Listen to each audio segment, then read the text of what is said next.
BRS నేత హరీష్ రావు మాట్లాడుతున్నారు. ఇప్పుడు లైవ్ చూద్దాం. పెరిగిన ధరలకు అనుగుణంగా నువ్వు దాని లిమిట్ పెంచి పేదలకు న్యాయం చేస్తావా చేయవా?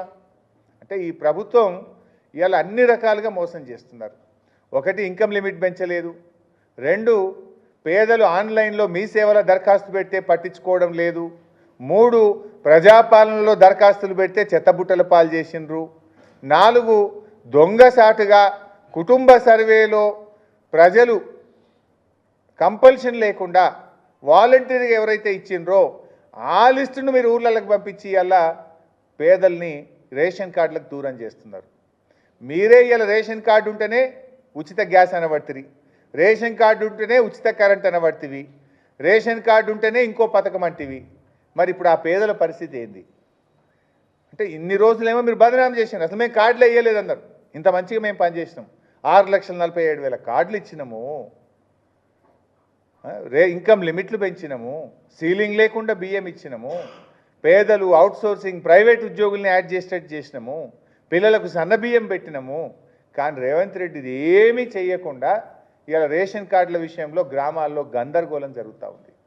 ఈ సందర్భంగా ప్రజలకు కూడా పిలుపునిస్తూ ఉన్నాం. ఎల్లుండి 21వ తేదీ నుంచి గ్రామ సభలు ఉన్నాయి.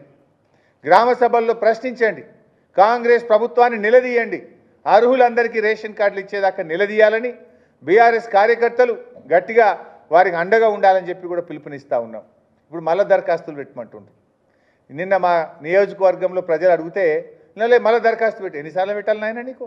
మీ సేవలో పెట్టినాం, ప్రజాపాలనలో పెట్టినాం, ప్రజాపాలనలో పెట్టి ఏడాది అయింది. మళ్ళీ ఏడాది తర్వాత మళ్ళీ మండల ఆఫీస్ పోయి దరఖాస్తు పెట్టమంటుండ్రు.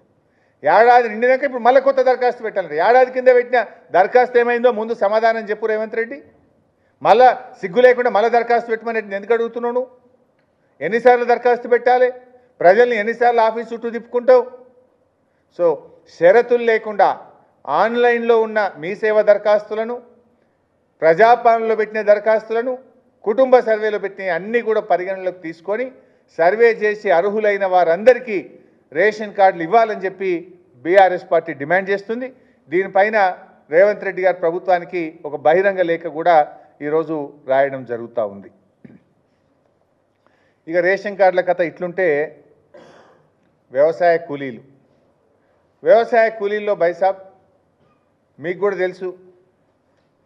వ్యవసాయ కూలీలు అంటే ఎవరైతే గ్రామంలో కూలికి పోతారో వాళ్ళు వ్యవసాయ కూలీ. వాళ్ళు ఎలక్షన్ మేనిఫెస్టోలో ఏం చెప్పిండ్రు?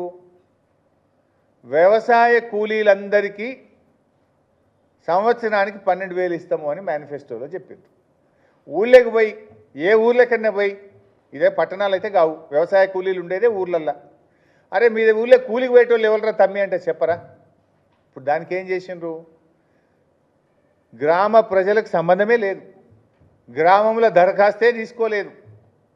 హైదరాబాద్లో పంచాయతీరాజ్ కమిషనర్ ఆఫీస్కి వెళ్ళి ఉపాధి హామీలో ఎందరు పనిచేస్తారో లిస్టు తెప్పించుకున్నారు. ఎంతమంది పనిచేస్తారు ఉపాధి హామీలు అంటే ఈ రాష్ట్రంలో 52 లక్షల కార్డులు, 1,04,00,000 మంది కూలీలు ఉన్నారు. 1,04,00,000 మంది కూలీలు ఉన్నారు ఈ రాష్ట్రంలో. దానికి ఏం పెట్టిండ్రు?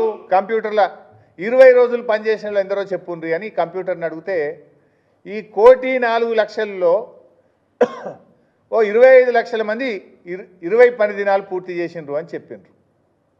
ఆ 25 లక్షలను ఏం చేసిండ్రు? ధరణి కంప్యూటర్ సిస్టంలో పెట్టి ఇలా భూమి లేని వాళ్ళని మొత్తం ఒక గుంట భూమి ఉన్న, 5 గుంటలున్నా, 2 గుంటలున్నా, 3 గుంటలున్నా తీసేయమని కంప్యూటర్లో పెడితే అది 6 లక్షల మందిని ఇచ్చింది. 1 కోటి మంది వ్యవసాయ కూలీలు ఉంటే ఈ రాష్ట్రంలో 6 లక్షల మందికి మాత్రమే ఇందిరమ్మ ఆత్మీయ భరోసా ఇస్తున్నారు. ఆ లిస్టు హైదరాబాద్లో సెక్రటరియట్లో కంప్యూటర్లో జనరేట్ చేసి పల్లెటూర్లకు పంపిండ్రు. అది పట్టుకొని ఊర్లలోకి పోతే ఆఫీసర్ల మీద పడుతున్నారు ప్రజలు. వ్యవసాయ కూలీల్ని నిర్ణయించాల్సింది ఎక్కడా? గ్రామంలో గ్రామ సభలో నిర్ణయించు, రచ్చబండ దగ్గర నిర్ణయించు, గ్రామ ప్రజల్లో ఎవరు కూలికి పోతున్నారో అడిగి మీరు నిర్ణయించండి.